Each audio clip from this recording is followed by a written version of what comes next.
그러면 이제 다운페이와 PMI 관계를 한번 PMI 문제를 한번 살펴보면요. 여러분 다운페이는 뭐죠? 네, 집을 살 때 은행에서 빌리는 돈 말고요. 바이어가 내는 자기 돈이죠. 간단하게요. 네. 보통 집 구매 가격의 20% 정도 갖다가 다운페이를 가장 많이 하는데요. 왜냐하면 20% 이하로 다운페이를 하게 되면요. 몰기지, 그러니까 몰기지 인슈런스라고 그러죠. 몰기지 인슈런스. 그러니까 모기지 인슈런스, 인슈런스 뭐죠? 몰기지 인슈런스. 보험이죠. 몰기지 보험. 네, 모기지 보험을 이렇게 내야 되기 때문에 그렇습니다.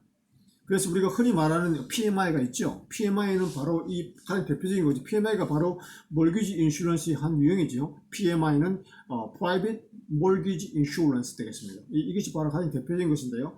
이 PMI는 뭐냐면요, 즉 일반 융자 앞에서 우리가 몰기지의 종류에 따라 가지고 우리가 컨벤셔널 론이 있다고 했잖아요. 여기 컨벤셔널 일반 융자요. 일반 융자를 할 때 다운페이가 이 10%를 넘지 못하면 사야 되는 그런 몰기지 보험이 바로 PMI가 되겠습니다.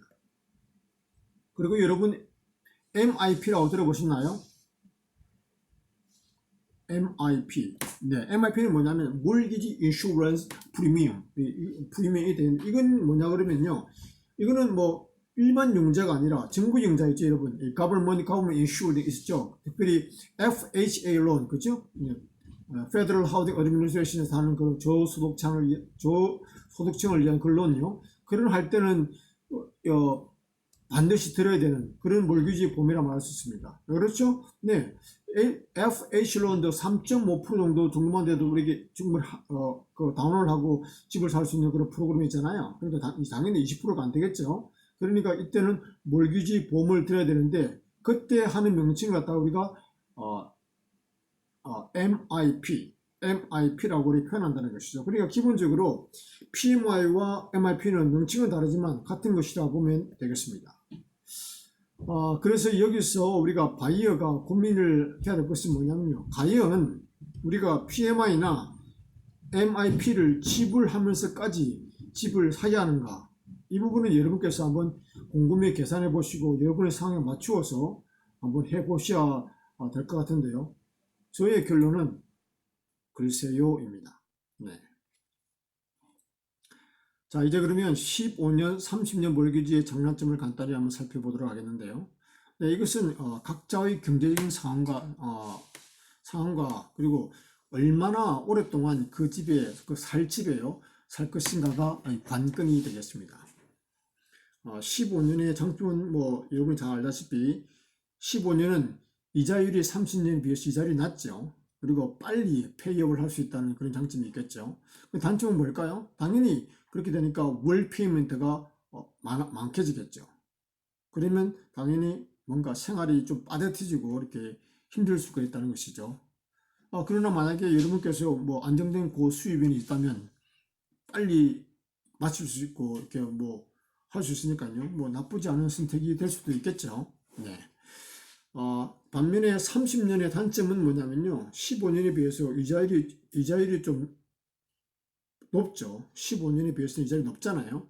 그렇지만 장점으로는 월 페이먼이 15년에 비해서 당연히 적겠죠. 다시 말씀드리면 여기서 가장 중요한 15년과 30년에서 가장 중요한 우리가 판단 기준은 뭐냐면 그 집에 얼마나 오래 살 것인가, 이 점이 가장 중요하겠습니다. 근데 미국 사람들이 평균 한 7, 8년 정도마다 집을 옮긴다고 들었는데요.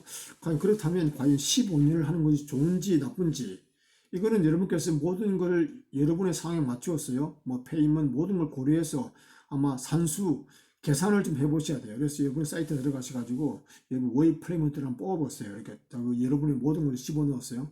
그래서 한번 정확하게 한번 수치적으로 비교해보는 것이 필요하다고 생각됩니다. 근데 어떤 경우에는 여러분이 빨리 이사를 가거나 하게 되면요. 미리 15년 경우는 미리 많은 이자의 폴션의 많은 부분을 미리 내는 거잖아요. 압수게 많은 걸 냈잖아요. 근데 미리 그래 내면 어떤 측면에서 손해가 발생할 수도 있겠죠. 그래서 저는 개인적으로 이 두 가지 고민을 해보다가 결국은 렌트비어 비슷한 월 페이먼트가 좀 낮은요. 좀 이게 렌트비어고 제가 옛날에 살던 렌트비어 비슷한 정도의 월 페이먼트를 내는 30년 몰기지를 선택했습니다. 그래서 좀 이렇게 편안하게 가는 거죠. 그걸 선택을 했습니다. 그래서 기본적으로 여러분께서 사이트에 들어가셔가지고 이런 거 있잖아요. 계산하는 거요, 몰기지, 뭐, 물 페이ment 계산하는 거 등등 여러 가지를 검토하셔가지고 이렇게 비교하신 다음에 여러분 나름대로 이것은 결론을 내려야 될 것 같습니다. 네, 셋째는요, 실제적인 몰기지, 이제 진짜 몰기지죠. 이걸 진행하는 상황을 간단하게 한번 살펴보면요, 살펴볼 텐데요. 또 살피고 동시에 또 세 가지 개념, 세 가지 개념이죠. 이자율, 포인트, 락인, 이거에 대해서 한번 또 살펴보도록 하겠습니다.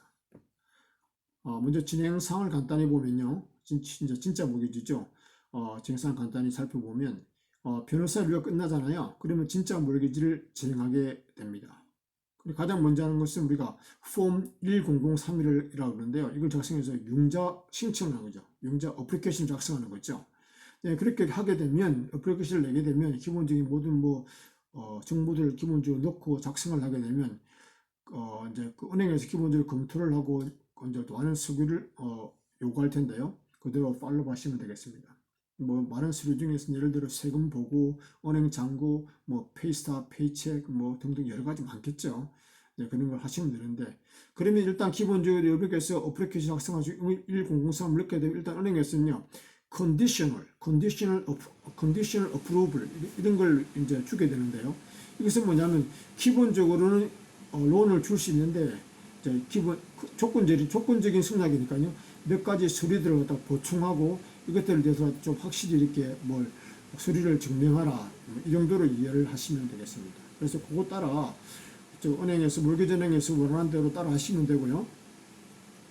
그 다음에 이제 론이 확정됐잖아요. 어프로브 됐을 때 여러분이 확인해야 되는 것은 딱 두 가지라고 볼 수 있어요. 그러니까 이자율과 다큐멘트 피입니다. 딴 건 아니고요. 론이 확정돼서 여러분께서 그걸 받으시면 론에 대한 그 기본 정보를 받게 되잖아요. 이제 스테이트먼트를 받게 되면 이자율과 론 다큐멘트 피를 확인하면 됩니다. 다른 것들은 예를 들어서 뭐 타이틀 피라든지 텍스 같은 거 있잖아요. 이것들이 여러분 법적으로 정해져 있는 거예요. 우리가 손댈 수 없는 거예요. 우리가 협상할 수 있는 것은 뭐냐면요, document fee.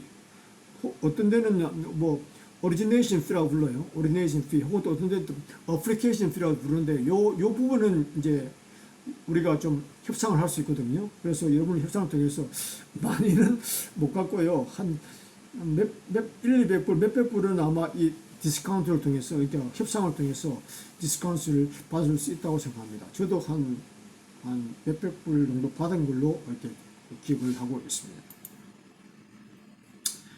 그리고 홈 인스펙션과 감정을 마치게 되면요, 이제 모든 것이 일단하게 되면은 이제 락인을 이렇게 하시면 또 이제 기본적인 큰 절차는 끝나게 되는 거죠. 그리고 이제 최종적으로 론닥을 통해서요, 최종적으로 사인을 하고 이제 하시면 되는데요. 또 그 전에 해야 될 게 하나가 있는데요. 이 최종 사인을 하기 전에 홈 인슈런스를 먼저 들어야 합니다. 네. 그래서 홈 인슈런스가 최종 사인을 하기 전에 들어야 되거든요. 그게 조건이거든요. 그것도 이제 드시면 되고요. 이것도 부는 데마다 다르겠지만 1000불이든 2000불 정도 그 사이에 그 정도 하겠죠. 그럼 홈 인슈런스 드시면 되고, 기본적으로 이제 융자 신청 절차는요, 크게 걱정할 필요는 없습니다. 왜냐하면 그냥 몰기지은행에서요, 요구하는 대로, 하라는 대로 충실하게 팔로우를 하시면 되기 때문에 그렇겠죠. 그렇게 하시면 됩니다. 자, 그러면 이제 이자율에 대해서 한번 살펴보면요, 몰기지에서 가장 중요한 것이죠. 네, 이자율. 근데 이게 우리 마음대로 되는 게 아니잖아요. 그러니까 이게 답답하기도 하고 참 힘들죠. 그리고 내일 일일 우리가 알 수도 없고요. 그래서 여러분께서 먼저 가장 대표적인 몰기지 이자율 사이트를 갖다가 제가 이렇게 밑에다가 놓겠는데요. 몰기지 뉴 델리라는 그런 웹사이트가 있거든요. 그쪽에 가시면 매일매일 몰기지 기본적인 그 웨이시 나옵니다. 제가 알기로는 은행 관계자들도 제가 했던 몰기지 은행 관계자들도 이 사이트를 실시간으로 참조한다고 말하더라고요. 하루에 한 번인가 두 번인가 이렇게 시간별로 변동된다고 들었는데 정확하지는 않습니다. 변동됩니다. 그러니까 그러니까 anyway 여러분께서 이 사이트를 갖다가 여러분 잘 주목해 주시고 여러분을 잘 참조하시고 여러분 생각할 때 이 자리 괜찮다 싶으면 어제에 비해서 내려갔고 이 자리 괜찮다 싶으면 판단이 되면 몰기지은행에 연락해서 약진을 이렇게 하시면 되겠습니다. 그런데 각 은행은요 이 사이트 이자율과 똑같지는 않습니다. 물론 당연히 대동소이하게 오르고 내립니다. 그러나 일반 은행 이자율은요 0.16 이렇게 해서 이 묶음으로 등락으로 이렇게 0.16 포인트로 해서 이렇게 아래로 움직이거든요. 등락을 하고 또 이자율을 그렇게 표시합니다. 그런데 뭐 우리가 다시 말씀드리지만 이 몰기지 이자율은 가장 중요하지만 복불복이죠. 이거는 우리가 뭐 내일 이자율을 예측할 수가 없잖아요. 뭐 힘들죠. 불가능하니까요. 그냥 뭐 복불복입니다. 그리고 여러분 당연히 알다시피 크레딧 점수가 이 이자율에 영향을 미치죠. 네. 대략 한 740에서 760, 약간 은행마다 다를 수 있는데 기준이요. 740에서 760 이상이면 불이익이 없다고 보시면 됩니다. 근데 만약에 740과 760 그 아래 점수가 여러분의 스코어 점수를 가지고 있다면 이자율을 그 점수에 따라서 점수가 낮아질수록 이자율이 또 올라가게 되는 거죠. 반대가 되는 거죠. 여러분이 크레딧 점수가 낮으면 낮을수록 이자율은 올라가니까 당연히 이자율을 갖다가 낮게 하기 위해서 여러분 크레딧 점수를 갖다가 높이는 게 이게 중요한 포인트가 되겠습니다. 결론적으로 말씀을 드리면 이자율은 가장 중요하지만 운에 맡기는 수밖에 없다. 왜냐하면 누구도 내일 이자율을 갖다가 오늘보다 좋다고 나쁘다고 어떻게 될지 아무도 모르기 때문에 그렇습니다. 결론은 알아서 잘입니다. 네, 이제 포인트 문제로 한번 넘어가 볼까요? 포인트 문제로 넘어가면요. 모기지 이자율을 보면 이자율과 함께 포인트라는 게 있죠. 물론 없는 경우도 있습니다. 그럼 포인트가 뭘까요? 네, 이자율을 낮추기 위해서 미리 모기지 비용, 론 비용의 일정 부분을 선납하는 것을 얘기합니다. 먼저 낸다는 것이죠. 예를 들어 원 포인트라는 말은요. 전체 모기지 론 비용이 있잖아요. 그의 1%를 미리 내고 이자율을 갖다가 0.12를 갖다가 내리는 것이라고 보면 됩니다. 다시 더 구체적으로 말했어요. 만약 여러분께서 20만 불이 모기지 융자를 받잖아요. 그럼 거기서 원 포인트의 의미는 뭐냐면 몰기지 융자의 1%에 해당되는 2,000불을 낸다는 뜻입니다. 그러니까 원 포인트라는 말은 1%. 모기지 융자금의 1%죠. 20만 불의 1%가 2,000불이잖아요. 그것을 먼저 미리 낸다는 것입니다. 그럼 여러분 0.5포인트는 어떻게 되나요? 네. 산수 하시겠어요? 네, 1,000불이죠.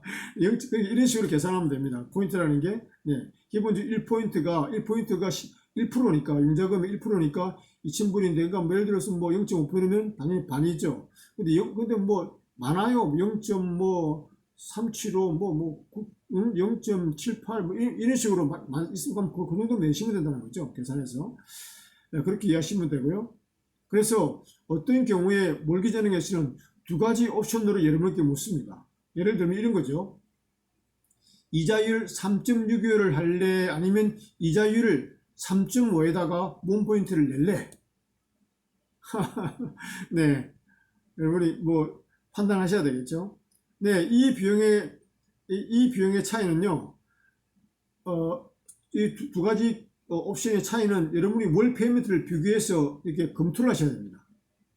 그리고 여기서도 마찬가지지만 그 집에서 얼마나 오래 사는가가 이 포인트를 내고 안 내고 이자율을 갖다가 낮추고 안 낮추고의 중요한 관건이 되는 것이죠. 그래서 만약에 여러분께서 그 집에서 오래 살 것 같으면 포인트를 내고 이자율을 낮추는 것도 나쁘지 않던 선택이라 할 수 있습니다. 물론 이것도요, 구체적인 것은 다 상황이 다르고요. 그렇게 해서 또 기간마다 다르기 때문에 여러분께서 사이트에 들어가셔가지고 월 페이먼트 계산해서 여러분들이 산수를 해서 이 두 가지 경우의 수를 갖다가 비교 검토를 하시면 되겠습니다. 그렇게 하시면 어떤 것이 좋은지 여러분이 알 수 있다는 것이죠. 자, 그러면 이제 락긴에 대해서 한번 살펴보겠습니다. 예, 락긴이라는 것은 한마디로 말해서 이자율을 고정시키는 것입니다. 일단 락긴을 하면요, 이자율을 변경할 수가 없습니다. 그러니 신중히 결정을 해야 되겠죠. 예외적으로 한 번 정도는 할 수 있는데요. 이것은 뭐 천재지변이나 대공황 같은 대폭락이 와가지고 모기 이자율이 0.5 이하로 떨어질 때 은행에서 중간 정도 한 번 정도 이렇게 해준다고 하는데요. 뭐 그럴 경우는 거의 없다고 보면 되겠죠. 네, 또 중요한 것은 뭐냐면 이 락긴의 효력 기간이 있다는 것인데요. 효력 기간 말입니다. 락긴을 갖다가 유지할 수 있는 효력 기간이 있는데 이것도 은행마다 다릅니다. 예를 들어 어떤 은행은 45일 동안 락긴을 할 수가 있고요. 어떤 은행은 2달, 3달 뭐 이것도 다릅니다. 그리고 락긴을 하는 기간이 길어질수록요. 은행에서는 약간의 또 이자율을 갖다가 높인다는 그런 얘기도 있습니다. 예, 그리고 또 더 중요한 것은 뭐냐면 이 락긴 안에 클로징이 안 되면 만약에 락긴을 했잖아요. 이 락긴이라는 이 효력 기간 안에 클로징이 안 되면 다시 이자율을 받아야 되는 거죠. 그리고 또 그 이자율이 만약에 좋다 그러면 그것을 유지하려고 그러면 추가 비용이 발생할 수 있다는 것입니다. 그러니까 우리가 락긴을 잘 하시고 락긴을 했으면 일정 기간 안에 효력 기간 안에 클로징을 잘 마칠 수 있도록 이렇게 그 시기를 잘 여러분께서 조절하셔야 된다는 것입니다. 그래서 보통 인스펙션과 감정 뭐 이런 것들이 다 끝나고 큰 것들이 일단락 되면 그때 이렇게 락긴을 하시는 것이 좋습니다. 일단 락긴을 하시면 기간 내에 여러분이 당연히 클로징 할수록 이렇게 신경 쓰는 게 좋겠죠, 그죠? 그리고 또 마지막 팁 하나를 드리면 여러분께서 이렇게 뭐 감정을 받다든지 해가지고 이렇게 해가지고 집 가격의 구매 가격이 아니면 그 론 전체 금액이 틀려질 수가 있잖아요. 그리고 가격 변동이 발생하면서 론의 그게 금액이 달라질 수 있어요. 이때도 여러분 뭐 너무 걱정하지 마시고요. 그 상태에서 몰기 전에 연락하면 그만큼 금액은 수정이 가능합니다. 그러니까 뭐 크게 염려하지 않으셔도 됩니다. 네, 이것으로 총 9편으로 된 미국 뉴저지에서 집 사기의 모든 것을 이렇게 제가 연재를 마쳤습니다. 네. 참 머릿속에 있는 생각들을요, 이렇게 글로 정리한다는 것이 쉽지도 않고요. 정말 좀 속된 말로 노가다입니다. 네, 어쨌든 이렇게 해서 이제 대장정을 마치게 되겠는데요. 이 내용들이 여러분에게 도움이 되길 바라고요. 또 여러분이 또 제가 말씀드린 이 9편을 잘 참조해서 집장만 잘 하시고 건강하게 행복하게 사시기를 바라겠습니다. Good luck. Bye now.